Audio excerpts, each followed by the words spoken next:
Hi guys, welcome back to Mummy Cooks Homemade.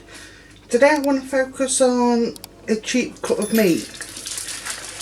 I know there's a lot of people out there struggling at the minute, especially with the price hikes in all areas of food, but especially meat.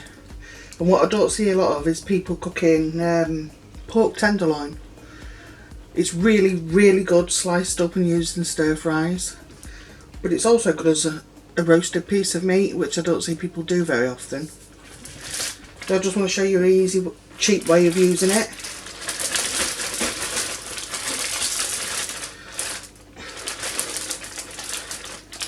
When I have seen people with it, so put that there. When I have seen people with it, they've not known quite what to do with it. Now, this white bit here, this needs to be trimmed off. It's going to make your meat tough, so the more of it you can get off, the better. Think about that, it's just a coffee machine turning itself off. This is all sinew, it needs to go. And if I turn it, here look, you can see that's a real big bit.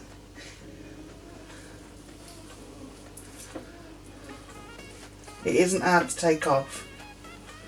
You don't have to take chunks out of your meat or anything like that. Look. It is, as long as you've got a sharp knife, it's really, really easy. Easy to take off. I think people think that it's going to be something really difficult. I may as well just buy a pork loin joint or something. But this tenderloin is brilliant. Use it in a lot of different things, curries, stir fries, and roasting it the way I'm going to do for tea today, I think is a great way of doing it.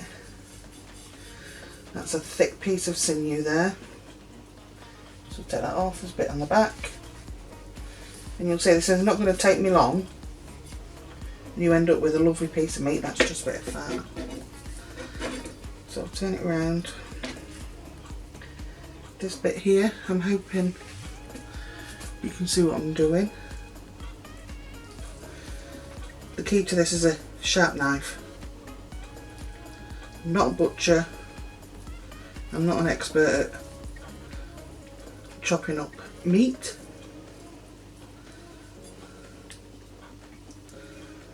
It's easy,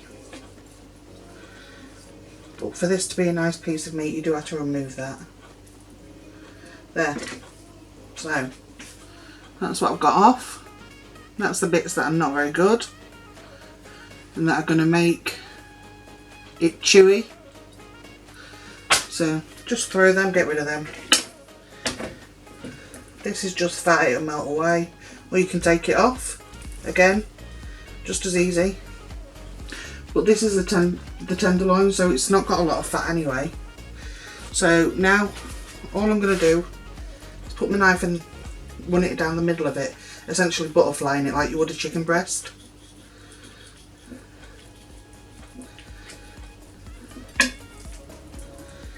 So just through, you don't want to go all the way through and chop it in half, you just want to butterfly it. So you end up with a bigger piece.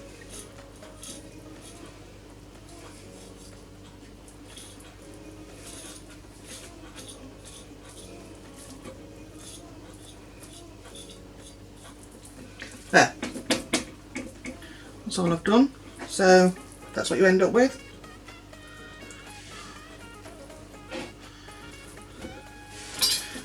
Now all I'm going to do,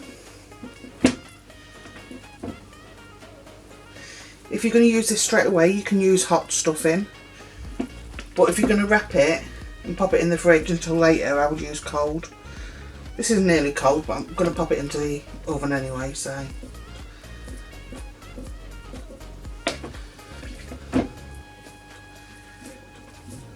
Stuffing is very cheap, it's filling, which is good.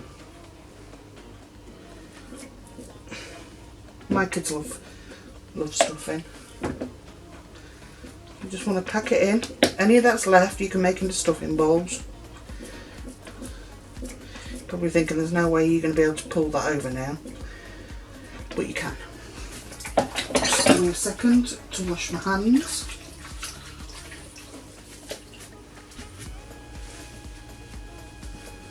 I'm just going to grab, which I should have pulled out a minute ago. 1 minute, guys. There it is. Right, I've just grabbed some pepper and some applesauce.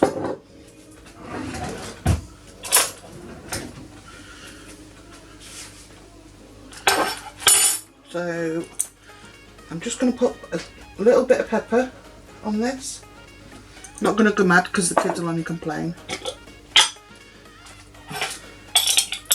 Then I'm just going to take a bit of applesauce and put it on top of there. Pork and apple, classic. So on this end.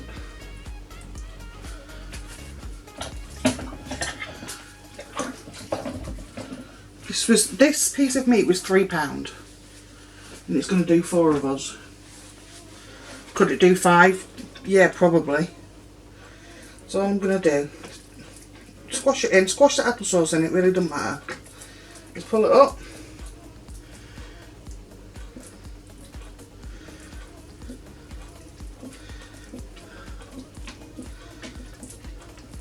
Don't matter if it don't close, because we're going to use bacon. You can use the cheap bacon, don't matter.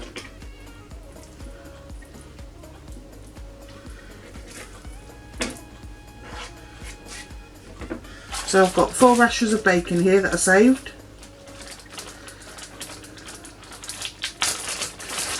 Get them out.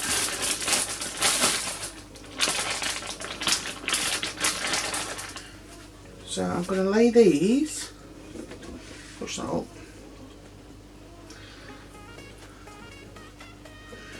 one there, just touching my cook a bit, it'll be fine, and then the loin end up there, so alternate them sort of thing, loin end, and then switch it again. So you're just going to take your piece of pork there. As you move it round, make sure you've got your bacon on it.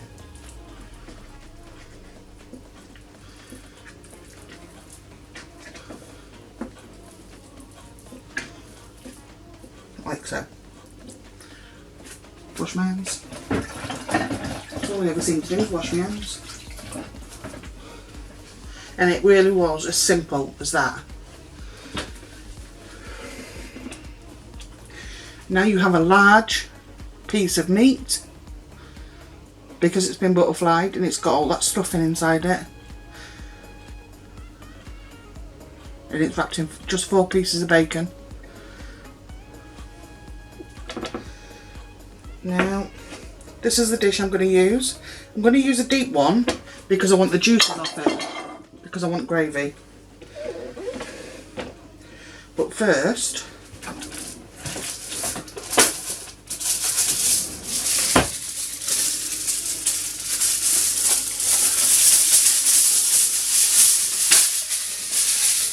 need some foil.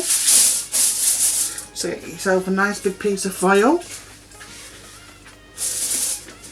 Your tenderloin with room to spare at the ends. Let me just focus out a little bit. That's in, sorry. That's better. Right, so your bits at the end. Make sure that's wrapped tight without ripping, and you're going to bring your ends up. You want to keep as much juice in there as you can, so when you do open it,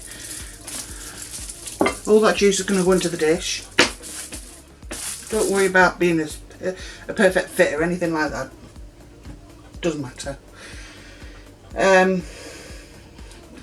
So once that's done, I'm going to bake it in the oven for 45 minutes. Then I'm going to take it out of its foil. It won't fall apart. It won't if you wrapped it properly anyway. I'm going to drain the juices off because, as I say, I want them for gravy. And then I'm going to put a little tiny bit of honey over the top, and I'm going to put it back in for another 10 to 15 minutes to brown up. So that's what I'm doing with that. And that was a £3 piece of meat. I mean, you can't even get enough for meat for a stew for £3 nowadays. It's getting a bit silly. I have got leftover stuffing, so let me just move this and I'll preheat my oven. I'm going to preheat my oven to gas mark 5. Sorry guys, I don't know what the equivalent is. And I have stuffing left over. It will take more than a little box of stuffing. If you use the little boxes, it'll probably take 2. So I've got some stuffing. I'm just going to I'm not wasting this, I'm going to roll them into balls. Maybe in days gone by I would have probably thrown it away, but as things are now, no. And there's 4 of us eating, so there's an extra stuffing bowl if the kids or me and my husband want it. And I'll just pop them on a little dish of their own. So that's 4 extra there. I'm going to wash my hands.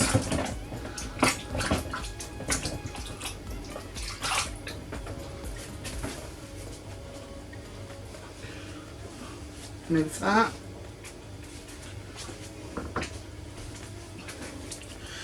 So, in my pan,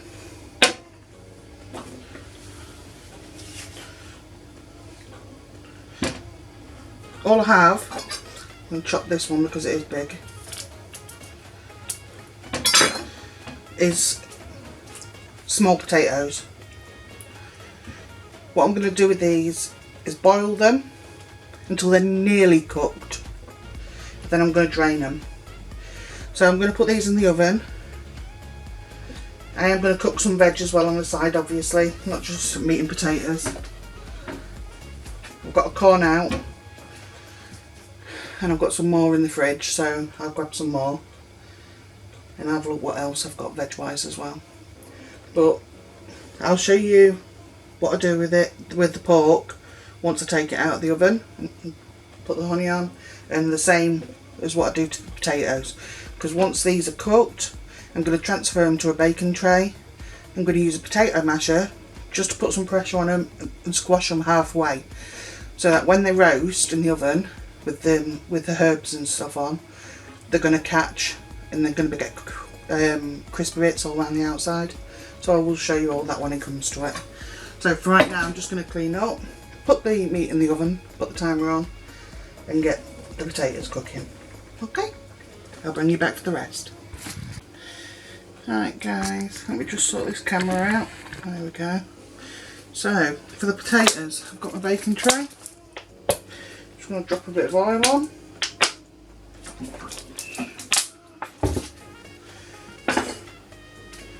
Put the potatoes on.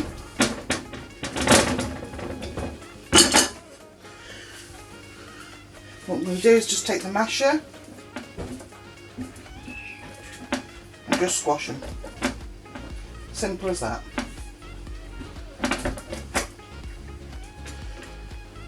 I'm not going to squash them to the point that they're mashed potato, but I'm going to squash them. I said. Oh, that'll be a crispy one.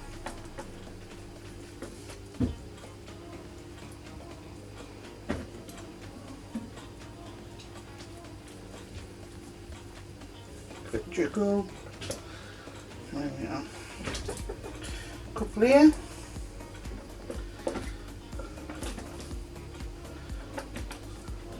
What you're after is these edges here around the edge, obviously,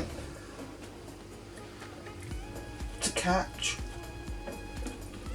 and get crispy. Some, like these big ones, are just going to give way.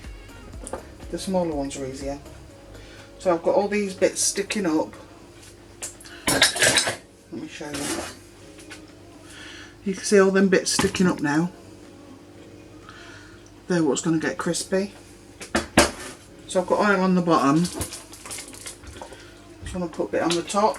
Make sure that the herbs stick. So I'm just going to pop a bit of onion on. I can't add any of my usual spices because my eldest daughter is having it. And I've already said some spices contain nuts, so can't add them. So that was garlic, onion powder, this is thyme. I'm sprinkling on.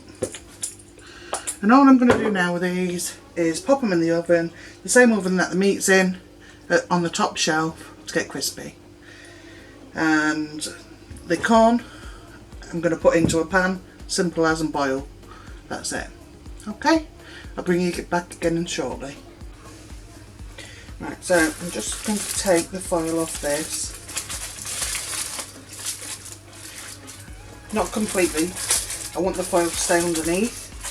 Because I'm putting honey on, I don't fancy having to scrub that honey off when it's burnt on, to be perfectly honest. But what I do want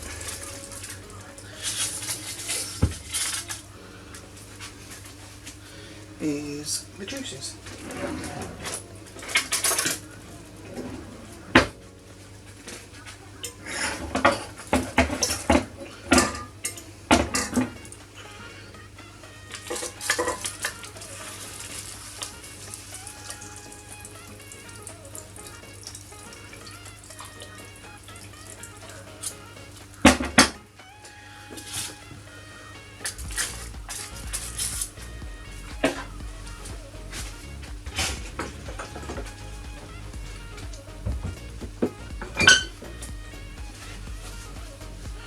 So there's about 15 minutes left on this now, so I'm just going to put some honey over it.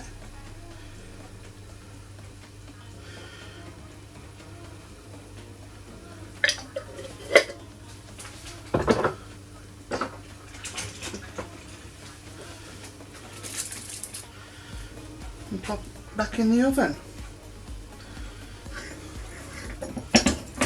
So that's all I would do once I drain the juices off.